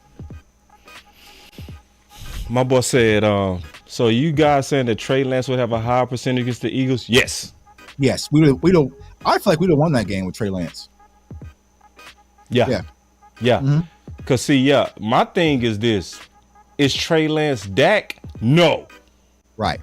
But is Trey Lance already better than Cooper Rush? Yes. Right. And like someone just said in the chat, Trey Lance could give you 100 yards, but also run for 50 or 60, 2 touchdowns. This is someone who ran for 1,100 yards in one season before. So at the end of the day, if things hit the fan, Trey Lance is just going to take off. He's just going to take off. You know what I'm saying? Like, he can just take off and make things happen. He can extend the pocket and make things happen. Yeah, my boy Vincent say Trey Lance is QB3. Yeah, for now. For now. He absolutely is. I don't know why y'all protecting Cooper Rush. That's what I said, man. Let's take another look. Right. Like, this is what y'all protecting. But we won games, boss. Nah. Yeah. This is what most people see. This is what they see. That's what they see. He's not ready. Trey Lance is not ready to do that. This is what I see. Which really mean the defense won those games. It was only 2 teams that didn't allow 20 points in the first 6 games. San Fran and the Dallas Cowboys. Because the Cowboys knew, the defense knew, when Dak went out with that thumb injury, if we wanted to keep that season afloat, it's on us. They knew that. We played ball before, boss. We, you know what I'm saying? We've been there like, bro, we got to. And so plus, we had no wide receivers either. Like, you knew. And here's the crazy part, y'all. Y'all want to hear the fun part about it all? Will Grier's actually had 2 camps and preseasons better than Cooper Rush. Bro. He outperformed him last year at camp. Y'all remember that clip when Cooper Rush was selling stuff all in the crowd? Will Grier has outperformed. Your developmental project, who was a 3rd-round pick, has outperformed Cooper Rush the last 2 years.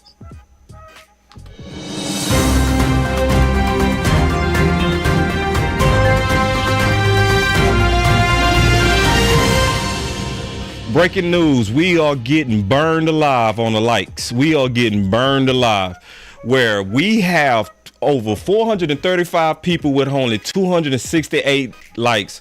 Breaking news is burning down. Like, what did J Tuck do to y'all for y'all to only give him? That's true, man. That's true. I'm proud for the truth, man. Yeah, did we run somebody off? we ran a few people off, man. They hot. I mean, listen, I'm just giving y'all our opinion, bro. But we proving it, bro. This is who y'all protecting. All right, let me tell y'all something, and I'm being honest. I had a coach named Donnie Henderson, right? He is the head defensive coordinator right now for Arizona. He told me when I was in college, he said, Marcus, if you are a junior and we get a freshman that's already on your level, we starting a freshman. Because they have the upside and more years to improve. So you got to make sure that you're already clearly better than the freshman. Because if he come in equal to you talent-wise, we're going to develop him over you. Right. That's an NFL coach. Right. So I want y'all to think about that when we're talking about Cooper Rush versus Trey. Right. Who do you want to develop more? Your 4th-round pick? Or you just sit back in Cooper Rush because he won you 4 games last year with the defense. And he didn't win us 4 games. Right. He was just the quarterback when we won 4 games. He was just the quarterback when we won 4 games. I think that's, Yeah. Mm-hmm. No, I'm going with, that's why I'm pushing for Trey right now. So, like, this whole show was never about hating on Trey, hating on Dak. The only thing we were saying is something is off. Something's off. That's all we saying is, like, because originally Tuck and I was like, oh yeah, good move, good decision, good, your roster just improved, and you know, you got your dual quarterback. It's gonna motivate Dak. That's what we were saying. Dak gonna be pissed. He go out there and ball out. I was checking all the boxes on why it was good, but then Tuck pissed him a yogurt, kicked, and said, "Boss, I need you to go check out that interview." Hey, I just happened to come across it, and you know what I'm saying. I just clicked on it and see, you know what I'm saying, from content standpoint, you know what's really going on. I said, "Oh damn, here we go." Yeah, but I guess it really has no impact on this year. I feel like Dak Prescott's going to have a great season. We're just trying to find out the why. What's the intent? But here's what I keep trying to explain to Cowboys fans, and this is what was, like I said, set me on fire yesterday, is that people are just going to kind of act oblivious, right? Because they want to kind of run from the truth. Yeah. They want to act like Trey Lance can't play zero football. Yeah. He has no IQ. He can't throw. He can't do anything, right? That's where I feel like, okay, it's getting lazy. You can still say, okay, Cooper Rush won us game. You can go with that. But what we're not going to do is sit down here and ignore the blind side of this kid and upside potential that this kid has, because he has extreme potential. He has extreme potential, and he has way more potential than Cooper Rush. Way more. Yeah. We just saw, we lost to a quarterback, Mr. Irrelevant. You know what I'm saying? Brock Purdy came in just sliding stuff in the NFL, right? Because he had a defense, right? He had weapons around him. They simplified the offense for him, put him in a situation to win. Now, people act like this kid wasn't starting. He started last year for the San Francisco 49ers with Jimmy G. He started. He got hurt. He got hurt, y'all. He got hurt. What was he supposed to do? He broke his ankle. Yeah. Y'all said prayers for Trey Lance. You know what I'm saying? Trey Lance. So it's like, let the kid really grow. But I see the hate. I see that. And here's the problem for all you people who want to go back and forth with Eagles fans and stuff nonstop. Y'all might want to chill, because if he turns out being y'all future quarterback, y'all going to have to eat a lot of y'all words and a lot of y'all tweets that y'all said about this kid. So let it all develop. Let it all develop. Get behind him. If he goes out there, because it's the same circle, boss, and that's what I'm seeing. It's that there's a lot of people in this fan base. They hate Dak Prescott because he hate Romo, because they love Romo, right? He replaced Romo. There's a lot of people that hate Dak for no damn reason, right?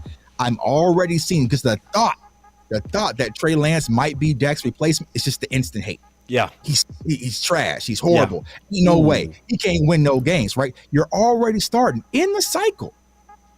Root for the team. Root for the star. Root for the star in the cycle, y'all. Get a chance. We'll see how it all develops. Hopefully, Dak Prescott goes out and win MVP, who's Super Bowl, and we sitting here laughing about this whole show that we wasted. It is what it is. Yeah. But we're not going to turn a blind eye to what's going on. We're not going to be oblivious just to make everyone comfortable. It's not the content y'all support. And I know I got a lot of new subscribers. I appreciate all of y'all. If y'all think we're going to just be here in Kool-Aid and just kumbaya all season, I apologize. It might be the wrong channel, you know what I'm saying? Because we're going to keep things real, because that's why y'all follow us, to be uncompromised, uncorporate, and speak the truth with research, thought-provoking context when it comes to football. Yeah, and I don't apologize at all, And I do believe that's one of the main reasons we growing so strong, bro. Right. Because of the integrity. Like, I watched Jay Tuck, man, when everybody was boo-booing on Kelvin Josephs. Mm-hmm. And it was loud. Mm-hmm. I was very happy to see my boy Tuck say on the final word. He said, I'm out in training camp. He having a good camp. They just showing clips of him to make him look bad. Right.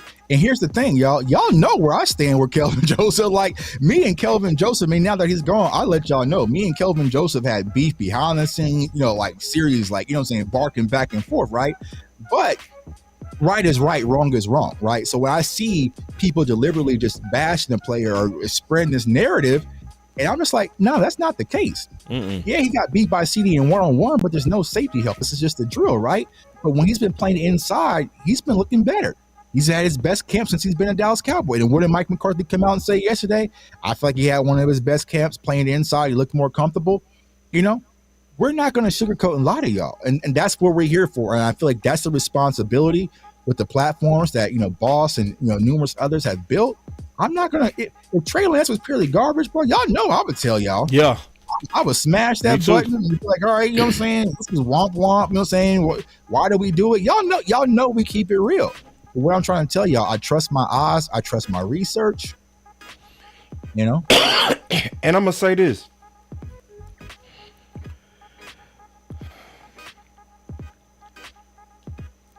Tuck is definitely one of the best. I think you probably had the best year out of all of us on killing the research game, bro. For real. And I feel like I'm a heavyweight. You know what I mean? You killed it this year, bro. Like, in terms of research and thoroughness, ain't nobody touching Tuck this year, bro. That's real talk.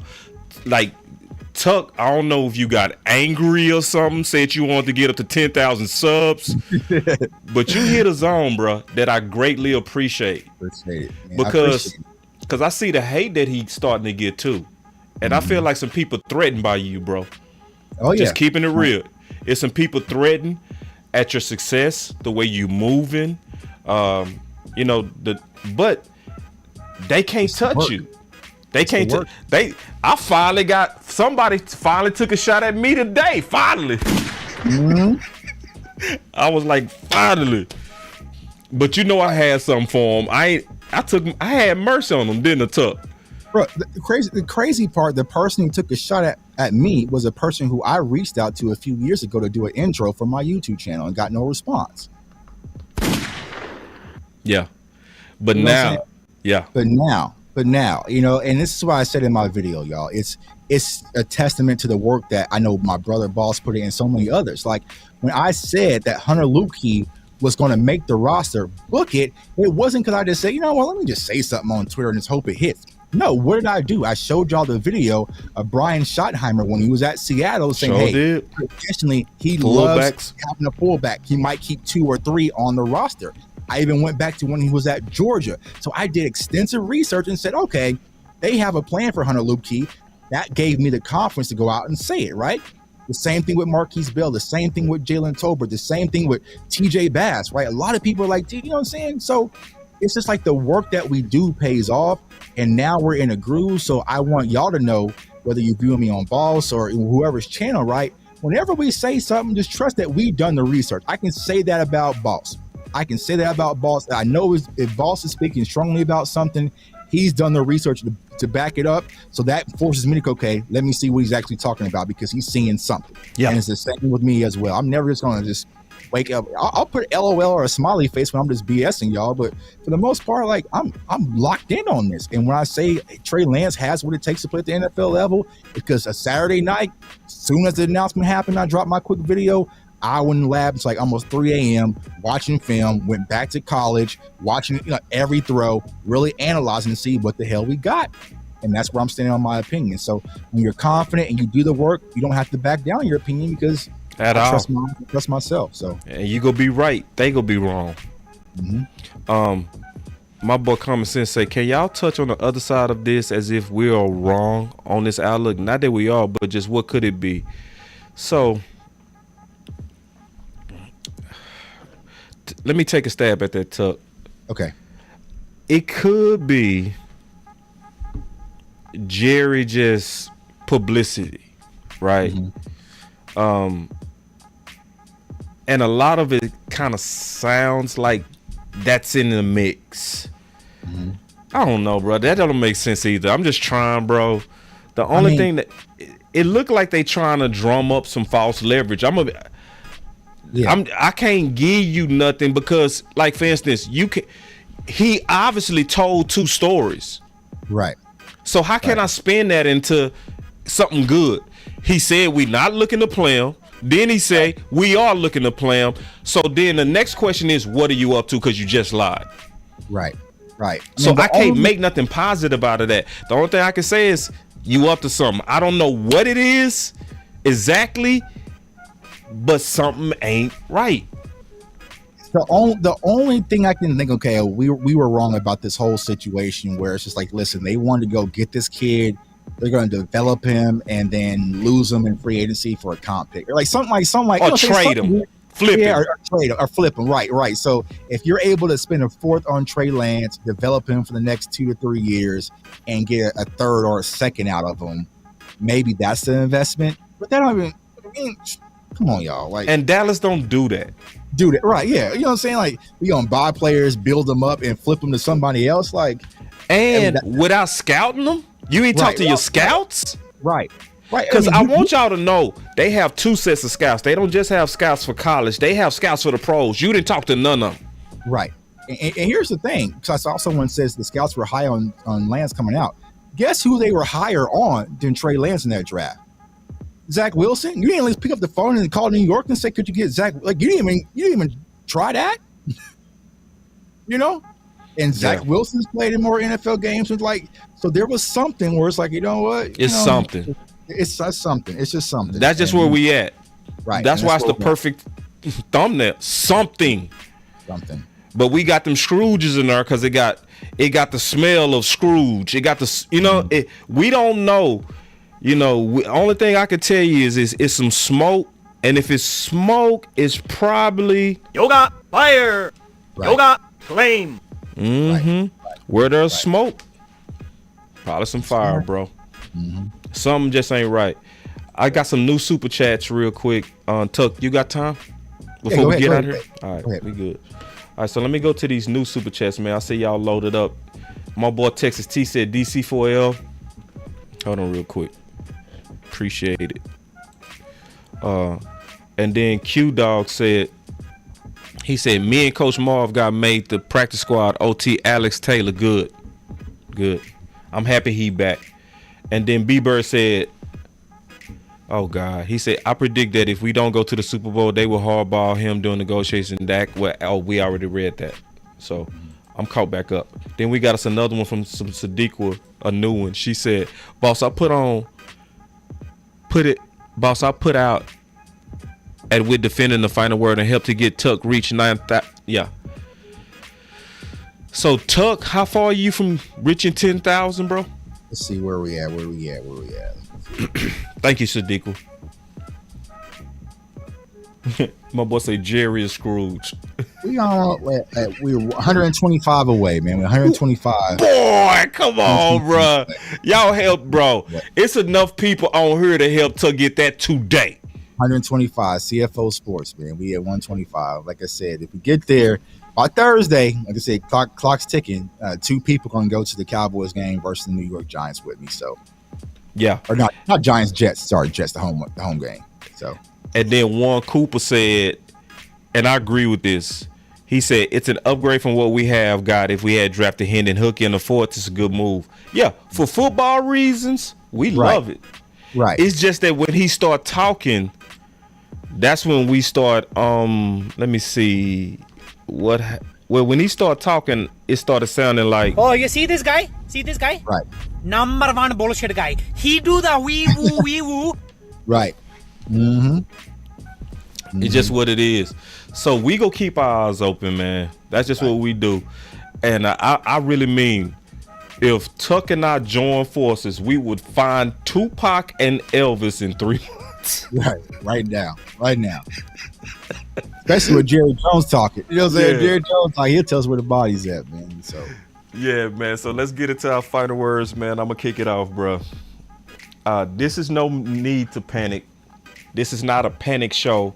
This is definitely not something that's even as bad as Kellen Moore. This is just keep our eyes open, right? Because this is what I feel like is gonna happen. I think Jerry and them is gonna use Trey Lance as leverage to try to pressure Dak. Okay, I think it's gonna go all year too. Whenever Dak has a bad game, because that happens to everybody. Every quarterback is gonna have a bad game. They're gonna go to their media, lapdogs, and people that want to get in good graces with the Cowboys, and they gonna start leaking them stories that they want out there. And because they want to get into the ivory tower, they're gonna do it. They're gonna build a campaign against Dak, and they're gonna use Trey Lance. Just mark my words. It happened with Cooper Rush. So you mean they not go? Why do you think they wanted him so bad? Why do you think they was like, I don't look? We just don't hang up. What do you want? What do you want? We not hanging up until we get this deal done. Right. Yeah. So talking about inspiration. And that's not football. Who go gets a car without test driving it? Right. That's just not $1 billion business in negotiations. Nah. You know, just don't hang up. This, you know, what do you need? Like, nah, that's something else. Right. That's not pure football right there. You don't say, hey, y'all hold on for 1 second, and then put them on hold, and then go talk to your scouts. Hey, guys, what's your notes on Trey? Right. We got them on the phone. I'm getting ready to close the deal. Should we do the deal? You didn't do that. Right. Let's not forget. Can I show it one more time? Right. Just real quick, as I'm in the final work. For your scouts, what do they say about why it didn't work out for him in San Francisco? Well, they didn't know. You're talking our scouts knew why it didn't work out for him. Yeah. They wouldn't know that. Were you surprised that he was on that this was coming? Did anybody in your organization give Dak a heads up that this was coming down? No. We didn't tell anybody until we did it. Period. There was nobody that knew it. We told Mike after we'd done it. But my point is, we just wanted to get it done. So, Cowboy Nation, don't fall asleep. I know that this was a great offseason, but this is saying stay aware. Stay aware. They did everything right, and right at the end. So don't fall asleep. We got to be active during the season. You know what I mean? We have to be active. Because y'all thought Tuck was playing last year talking about the no identity. Was he? Was he lying? Y'all thought I was playing. Yo, Boss is negative. I hate this channel. He's not a positive channel. Conspiracy theorists. Conspiracy. Why can't you get off of it, boss? Why are you still talking about Kellen Moore? Just move on. Kellen Moore's the number 1 offense. Are you guys crazy? Right. The whole time. Another one. We was on it. Right. So I personally believe it, as I'm finishing my final word, that our voice matter. And I wanted to always build this platform to put good pressure on the organization. Not negative pressure, good pressure. Pressure to do the right things. Not to say that we smarter than people, but we love this team. And we feel like we walk hand in hand in the effort to try to win a Super Bowl. You know what I'm saying? So that's my final word. I'm going to tell everybody, do not fall asleep. You can't handle the truth. That's my final word. Yeah, so I'm going to kind of repeat what I already said on Twitter, and I posted the video on it. But it's like, when I started this whole content thing back in 2020, I never imagined to kind of be in the spotlight like this. This room was empty. This was a playroom for my kids and my dog. They just kind of just hang out in here and just play with toys and stuff so they can be out in my basement, right? But since then, I've grown. And the reason why I've grown is because of you, the viewers, people on Twitter, Facebook, Reddit, TikTok, Instagram, YouTube, wherever, has given me the platform. And with that platform, I never took it for granted. I've always put in the work, and like Boss said, that kind of pushed myself to a much higher level where I was doing a lot more research. I was breaking down a lot more film, giving you guys a little bit more insight and doing a variety of different things. Not for me, but really for you, because I feel like you deserve it. And by doing that, I feel like I've become a threat. I become a target, right? But what I want to let you guys know is that, I'm a target, and don't show any sympathy for me because I'm willing to take those bullets for you. And what do I mean by that? It's like me and Boss, we amplify your voice. Yeah. You know what I'm saying? We amplify your voice. And what I mean by that, when I was in 2019, y'all saw my tweets. I talked about Dak Prescott in the draft and why we should draft him back in 2016 during that draft. But no one won't care what I had to say. I was just a Cowboys fan. Like, what does he know, right? What does the community know? So I have pledged to give the community their voice. And with my platform, now when we talk about things on shows or I get things from the chat or, you guys call me or send me DMs, I can bring that to a higher level. And since I am now become the voice of Cowboys Twitter or Cowboys fan, they want to mute me. They want to suppress me. They want to. That's why you see so many different people coming at me for no reason, just for voicing my opinion for a tweet, because they are trying to cut the head off to hope the body would die. And the body is you. The people who go to games, who fly from Florida and Kansas City and Nebraska to go to that stadium and pay for hotels and drinks and ticket prices and all these sorts of things. The real passionate Cowboys fans, they want to mute us. So what I'm going to let y'all know, Cowboys Nation, that's not going to happen. Not going to happen on my watch. I'm going to always stand here and be front line for you guys. These conversations aren't easy. I'll probably get a lot more subscribers and a lot more viewership if I just went ahead with the Kool-Aid. Hit the button. What everybody wants to hear. If I just said we gonna win the NFC East, we gonna win the Super Bowl, book it. I'm booking. You know what I'm saying? We cannot do no wrong. Dak Prescott MVP. Like I would be racked up right now. But that's not what I'm here for. I'm here for y'all. I will remain uncompromised. Exactly. I will always speak my truth. I will always say to my manner, I will always provide context and research and analysts behind it and to amplify your voice because y'all deserve it. Y'all deserve someone being front line, and I deserve someone being front line for me. So that's my final word. Peace. Hey, man, y'all better help Tuck get up to he got only 125. Y'all should all go over there and sub up to Tuck. Get him to 10,000 today. 10,000.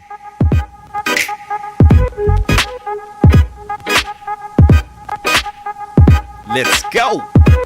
Man, let me hit some buttons before we get up out of here, man. Let me hit some buttons, man. Let me see if I got some. Let me see. Oh, hell no. If you really think we finna fall for that. Yeah, keeping my eyes open. You can't handle the truth. You want answers? You came to the right place. It's J Tuck with Boss Cowboy. Let's go. And I got a super chat on the way out. He said, I would slap by someone to have y'all back any day. That's what I'm talking about, man. Hey, if you want to slap box, share this content. That's the number one. And hit the like button, man. We out.